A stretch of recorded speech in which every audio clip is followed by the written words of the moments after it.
I'm going to be honest, even I'm surprised Insurrection Prime finished number 1. I'm not going to lie, this is my own fucking rating system. I had no idea Insurrection Prime was going to finish number 1 when I finished this entire thing, and sure enough, here we are. So I am just as shocked as a YouTube auditor who thought he was on the massage setting of his dildo ended up being on the super motherfucker setting to fuck himself.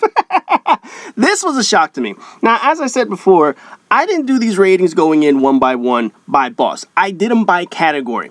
I went one by one, each category through the bosses, gave them a rating, and rated each boss compared to some of the prior ones. I didn't go back and edit anything other than 2 categories that had no effect on the final total. The only 2 edits that I made were to bosses that still finished in their exact same spot. The first edit that I made was for the dogs. Because dogs was sort of the first one on my category, it was always ranking very low. It was always a 1, a 1, a 1, a 1 compared to some of the other bosses. I was like, this really is unfair to dogs. So, dogs got bumped up a bit. But the only other character that got a small bump in the rating was Shirochi. Shirochi initially finished at 24 points, which was still going to finish in 7th place. However, once I got further into Shirochi's logic and how I actually scored things, I was like, you know, she does need a slight adjustment. All the other ones I did not adjust, and believe me, there were times that I wanted to. I looked at Insurrection Prime's score, and I was like, there's no way in hell this could be this high. I looked at Val Kaur, I looked at Callus, and I was like, every single category I went through, I was like, did I give these guys a fair enough score? And at the end of the day, I settled on yes. I went through these, I gave these a fair enough score on a one-time basis, and I don't want to go back and edit it just so that the ratings fit my narrative. I didn't think Insurrection Prime would finish number 1, but sure enough, here we are. Insurrection Prime finished with the highest score, and now we're going to dive into the 10 categories to see exactly how it was done. Communication, I gave this a 2. For the most part, there's not a lot of communication. The only communication that you're going to have with this fight is the map reader versus the guys who are picking up the balls and which tank they're going to slam it on. After you kill that fallen motherfucker and the 2 balls fall off of his ass, the main thing that you're going to have to do is ask the map reader, where am I going? You're going to 1, you're going to 2, and the next boss is going to be in the top left. That's it. Once you get those parts down, the rest of the communication is non-existent in this particular fight. Maybe you'll have a call out here and there, but overall, there is not a lot of communication during the actual fight of Insurrection Prime. Unique elements, and this is where people are probably going to disagree with me. I had to give this a 5, and yes, Riven only scored a 4. Insurrection Prime scored a 5, and here's why. No raid has ever used a Sparrow during the fight. No raid has ever used a vehicle during the fight, like this one had with the tank and the Drake tank that you were able to drive around the map. You could use it on the boss if you wanted to. It wasn't ideal, it didn't do enough damage, but you could use that tank on the boss. No raid has ever had a damage phase where you have to move from where you're standing in the middle of the damage phase. Yes, Callus wants you to move from plate to plate. That is probably the only other fight where you could comparatively say, yes, we did have to move in some terms of mobility. Shirochi, you do have some mobility in the fight, but ultimately you are standing right in front of her ass and blowing her up. But when we get to the actual strategy, yeah, Insurrection Prime forces you to move. You had to be in circular, angular, and parallel. You had to move your ass, otherwise you stood a good chance of killing your teammates. Unique elements on Insurrection Prime are very high. These are things in no other raid. So yes, I had to offer Insurrection Prime a 5. Riven could have certainly been a 5, but I didn't give it simply because of the Oryx fight. For Insurrection Prime, it did deserve a 5 rating though. Damage to unlock, I gave this one a 4. The steps to doing this are not that difficult. Obviously, what you need to do is you need to go kill one guy who's around the map that has 2 orbs. Once he drops 2 orbs, you then have to transport that to the correct tank. Now, transporting that shit is a challenge on its own. For anyone that's ever done this raid, you know that those snipers lock on to your ass. Obviously, if you know how to Titan skate, if you know how to Warlock skate, you can avoid some of those damage phases that come into you. But you are going to get shot. You are going to have to rely on your teammates to be able to kill some enemies so that you're able to get all the way to the tank. On top of that, Insurrection Prime has a second unlock that you need to do for his damage. On his body, there are 6 plates which you have to shoot. No other boss in any raid has plates on their body that protect them as a second damage unlock phase. Even if you do all 4 of the balls correctly, you still have to shoot those 6 plates. Even if you shoot the 6 plates, you still have to do all 4 balls correctly. No other boss has ever done that. Because of that, I had to give the damage unlock a 4, because that is also something unique that you have not seen in this raid. It takes a little bit of coordination to make sure that you shoot all 6 of those plates and you have people around the map that are actually going to get the balls and bring them to the correct tank. Variety of strategy, I gave this a 3. A lot of people have figured out, yes, you can use the Whisper, the Worm. That was the main weapon until they nerfed that shit into the ground. Most people did not use any other weapon until they finally decided to nerf the motherfucker. But now it's Outbreak Prime. Now it's Swarm of the Raven. Now whatever you're using to beat other bosses and high DPS weapons, people realize this is what we have to do. Get 3 Warlocks, pop your well down, boom, you're done. There's not a major variety of strategy. It's not something where you're going to use supers aside from your golden gun. But whatever your highest DPS weapon is, that's the main thing that you're going to use. Direct boss threat level, and this is the topic, the final topic that I want to expand upon. This is the highest rating that I gave out of any raid boss, and it was only a 4. No raid boss ever scored a 5 on their direct threat level, because majority of our raid bosses essentially just stand on a fucking platform. I don't know why Bungie does this for almost every boss, but if you go back all the way to Destiny 1, think about all the bosses that basically stand in just one spot. A couple of them do teleport, don't get me wrong. Templar in the Vault of Glass does teleport around. Axis does move around to 4 or 5 different spots on the map, but for the most part, almost every boss will stay on a platform and they might move a little bit on each platform. The majority of their threat level is a gun from a big distance away. There is no boss that you're going to get up close to in a raid. For the majority of these bosses, you're not going to get within stomp range. Valkyrie probably was the only one in which you would get within stomp range. Shirochi was another one in which you could kind of get within stomp range, and she really didn't have a stomp mechanic. Callie will obviously come to you, but for the most part, almost every big boss stands in one spot and they shoot you from a distance. Insurrection Prime, though, has a number of attacks that don't allow you to avoid these. Bosses like Morgoth, all you have to do is stand behind a wall and he's not going to hit you.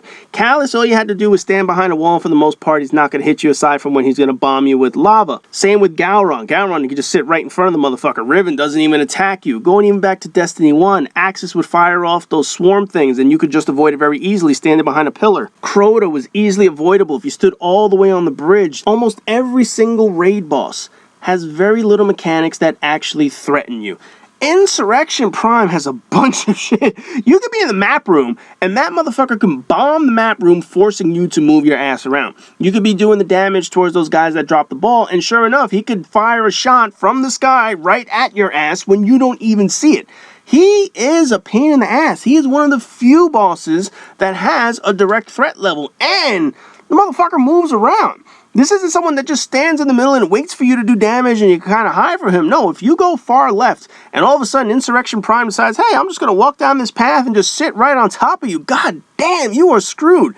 There are a number of times where the boss was in the mid-left section, and what you had to do is you had to go in there and shoot him to try to get the 2 balls down, right? But Insurrection Prime would wander over there and basically can fire on you with pretty much any one of his 3 attacks. Now, obviously, you have the ability to delay his attacks, but he can still go after your ass. So overall, he was the biggest direct threat level of any raid boss, and that's why he scored so high in this particular category. Mobility of the fight.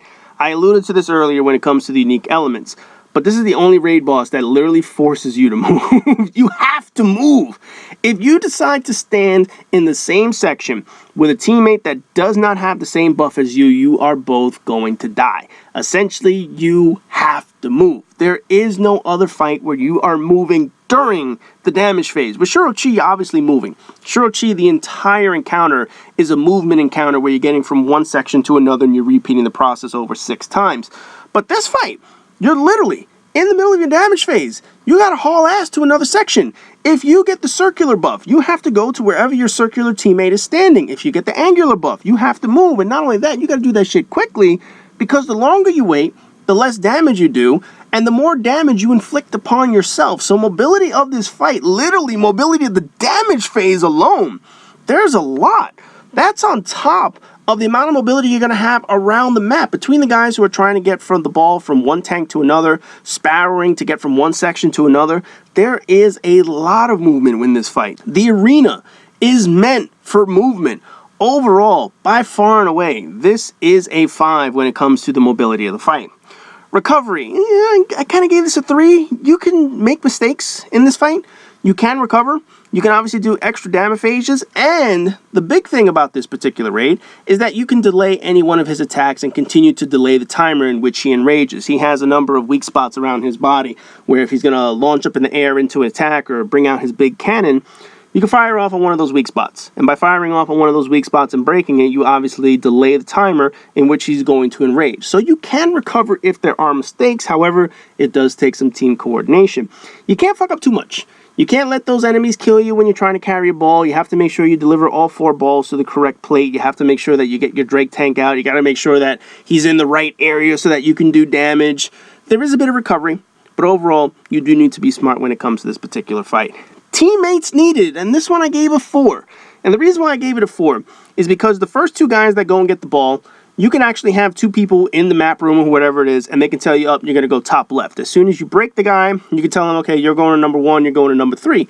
Those guys were in the map room, they could go do the next set of balls, because they're going to see exactly, oh, it's going to be the boss on the left, let me go over to the left. And the guys who just placed the balls, they can go back to the map room and tell you, this is going to be number 1, this is going to be number 4. Whatever the case is, the main people that you need to unlock everything is 4 people. In theory, you can carry 2 people that have never done this raid before, where all they're doing is add control. Difficulty at launch, and this was another one that I bordered on, and at the end of the day, I settled on giving it 2 points. Now, a lot of people may say, well, it should get 1 point, because people were over leveled. Yeah, but that was a Bungie problem. Again, when it comes to difficulty, there's artificial and there's natural difficulty. Artificial difficulty is when you naturally limit players' power level so that they're not up to par with their enemies. When it came to this raid, people figured out how to rank up as quickly as possible. They got into the raid like 1 or 2 levels within the power damage delta or even over the power damage delta. So it was very easy to survive during this raid simply because people were able to rank up as quickly as possible. They knew how to exploit some mechanics between some Iron Banner bounties, between some prior bounties, anything that you could use to be able to bump yourself up, people did that. So they got into this raid very high level, able to kick his ass fairly quickly. Now the problem that you have was how difficult was it without that power delta problem. Overall, it wasn't that hard of a raid. It wasn't that hard to figure out. Once people realized, okay, once this ball drops and the symbol on the map says take it to number 1, take it to number 3, you kind of figured it out. The main difficulty was figuring out the actual buffs when you had to stand the circular, the angular, the parallel, how quickly you needed to move. It wasn't a difficult fight. It did have some challenges, but overall, you had to give this one a 2. Rewards, Anarchy. That's what people want. Anarchy is a pretty good weapon. However, it is more situational than it is a fantastic weapon. If I had to choose an arc heavy weapon, chances are I'm going to go with the Wardcliff Coil or the Thunderlord. Anarchy is not going to top my list. It's a damn good weapon, but overall I gave it a 3 simply because it's more of a niche weapon than it is an actual usage weapon that you want to have all the time with you. Yeah, you can use it on Gowron's Deception and kind of cheese the motherfucker. You can kill and melt some bosses if they're just standing in one place during arc damage week. But it's nothing compared to the Wardcliff Coil, which people use in PvE and PvP. Thunderlord, which was absolutely amazing when it first came out. If you have the Anarchy, you know it's damn good. But it's not a weapon where you're like, yes, I have to have it, and this is going to be the weapon that I use on every single boss. No, it's good, but it's not that great. Overall, when you look at the score of Insurrection Prime and you total it all up, what did it finish with? 35. 1 fucking point above Riven. Now, again, could I have gone back and bumped up Riven? Sure. Could I have gone back and knocked down Insurrection Prime in 2 areas? Probably. Was I going to be unfair and do a dick move and actually do it just to make sure Riven finished number 1? No. I wanted to be subjective. I wanted to give all 10 categories their due process, all raid bosses a fair chance to get a decent score and compare to one another. And this was the score that Insurrection Prime finished with. It actually finished with 35 points. I did not think this was going to finish that high. I knew it was going to be a good boss. I figured it was going to be the top 5. I thought Riven was going to finish number 1, Gowron was going to finish 2, and Insurrection Prime Valkyrie were probably going to be in the number 3 area. But I did not think it was going to finish number 1. Overall, it did. So what are you going to do? I try to do it as fair as possible, and this is my number 1 raid boss. So as always, rate, comment, subscribe, and all that good shit. No more rankings. We're getting back into some normal videos next week.